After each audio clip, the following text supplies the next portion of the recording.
मैं आपकी बात सुनने आया हूं, तो आप अपनी बात रखिए, कोई सवाल हो वो पूछिए, मगर जो आप कहना चाहते हैं कहिए। हमारे यहाँ क्या है, क्रेज है आर्मी का, तो मैंने भी यही ट्राई किया, तो मेरा सारा प्रोसेस हो चुका था। आगे जाके इन्होंने अग्निपथ योजना लगाई और सारा कैंसिल कर दिया सर।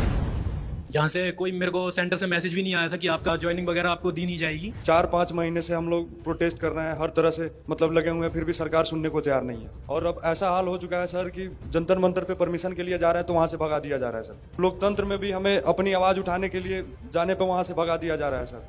आखिर हमारी गलती क्या है सर? हमने फौज का सपना देखा था, हमने मेहनत किया था, इसके लिए 4 साल 5 साल मेहनत किया था सर, फिर भी सरकार हमारी भर्ती नहीं कराई। आज हम लोग दर दर की ठोकरें खा रहे हैं सर। और आप भी प्रोविजनल लिस्ट पे थे? जी सर, बिल्कुल हमारा सारा चीज क्लियर था सर। कोई लड़का अपना माँ का गहना गिरवी रखे, कोई लड़का खेत गिरवी रखे, कोई लड़का कहीं से लाकर पैसा लगा के पढ़ाई किया था। और जब भर्ती रद्द हुई सर, उसके बाद में लड़के के ऊपर कर्ज था, वो प्रेशर झेल नहीं पाया, जिसमें 64 से 65 अभ्यर्थी आत्महत्या कर लिए।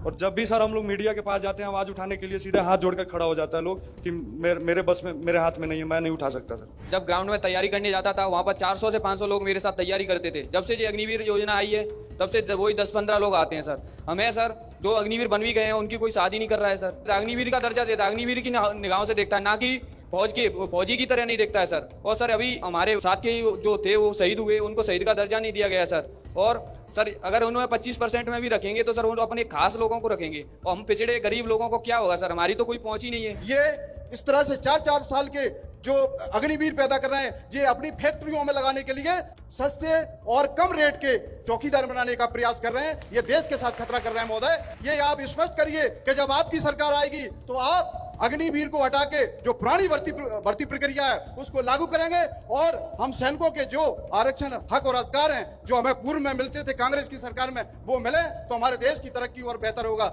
मेन प्रॉब्लम क्या हुई है, हमारी 2004 के बाद जितनी भी पेंशन योजनाएं थी वो सारी बंद कर दी गई है। आर्मी के साथ में सीएसडी कैंटीन का जो सुविधाएं मिलती थी वो सारी बंद कर दी गई है। सीपीओज का हर व्यक्ति त्रायमान है, परेशान है। सर एक बहुत बड़ी बात यह है कि ये जो अग्निवीर सेलेक्ट किया गया है, इसमें तीनों चीफ की एग्रीमेंट नहीं थी उस समय, क्योंकि वो आर्मी में सर्व कर रहे थे, तब उन्होंने कुछ नहीं कहा। जैसे ही रिटायर हुए, chief of the army staff ने अपनी बुक में लिखा कि इसमें हम लोग तीनों लोग शॉक थे जब ये आया था, और मैंने आर्मी में कहा था कि 25%। तो ये डिसाइड किसने किया? सर पीएम ऑफिस से आया डायरेक्ट। NSA? Yes sir. एक टैंक को चलाने के लिए अगर टैंक का ड्राइवर है, उसको 120 बटन देखने पड़ते हैं, और नीचे से माइनफील्ड है, ऊपर से गोले आ रहे हैं, मिसाइल्स आ रही हैं, उसके बीच में उसको मेंटली फिजिकली ट्रेंड होके तभी वो निकल सकता है, अदरवाइज वो काम नहीं कर सकता है। और आज हमारे यहाँ पे तकरीबन 14 ऐसे अग्निवीर हैं जो अभी तक सुसाइड कर चुके हैं। तो आर्मी ने ये रियलाइज किया कि ये मेंटली एंड फिजिकली रोबस्ट नहीं है, इसलिए उन्होंने कहा कि हमें इनका साइकोलॉजिकल टेस्ट भी करना पड़ेगा। पहली बार ऐसा हुआ। सबसे पहले मैं आपका धन्यवाद करना चाहता हूं कि आप सब यहाँ आए, आपने अपनी बात रखी।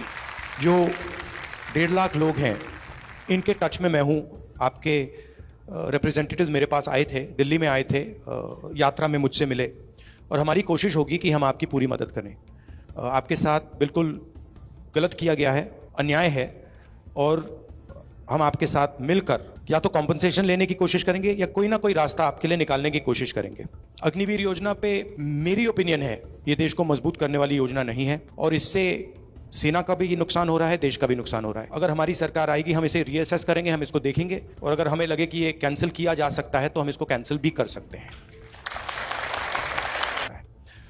जो आपने एक्स सर्विसमैन ने कहा, बिल्कुल सही कहा है, आपको सपोर्ट मिलना चाहिए, और वो जो आपका 10% रिजर्वेशन का है उसको हम असेस करेंगे और उसको पूरा करने की कोशिश करेंगे। ठीक है, मेरी ओपिनियन है कि जो भी सेना में जाता है उसको सरकार एक गारंटी देती है कि आप देश के लिए अपनी जान देने को तैयार हो, तो हमारा काम आपकी प्रोटेक्शन करने का है। ये एक, आप इसको कॉन्ट्रैक्ट मान लो, एक रिश्ता मान लो, और अग्निवीर स्कीम जो है इस रिश्ते को तोड़ रही है।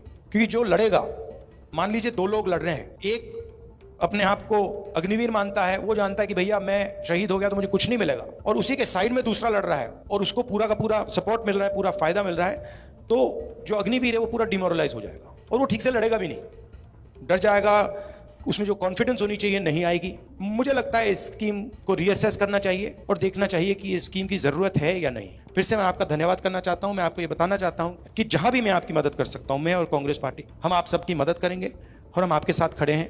लोकतंत्र है, अगर आप प्रोटेस्ट करना चाहते हैं तो ये आपका हक है, आपको रुकना नहीं चाहिए। बहुत बहुत धन्यवाद, नमस्कार।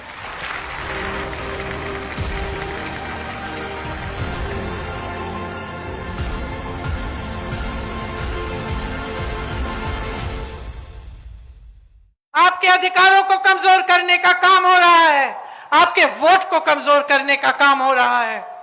ये वोट जिसके लिए आपके पूर्वज लड़े, जान दी उन्होंने, संघर्ष किया उन्होंने, ये वोट जिस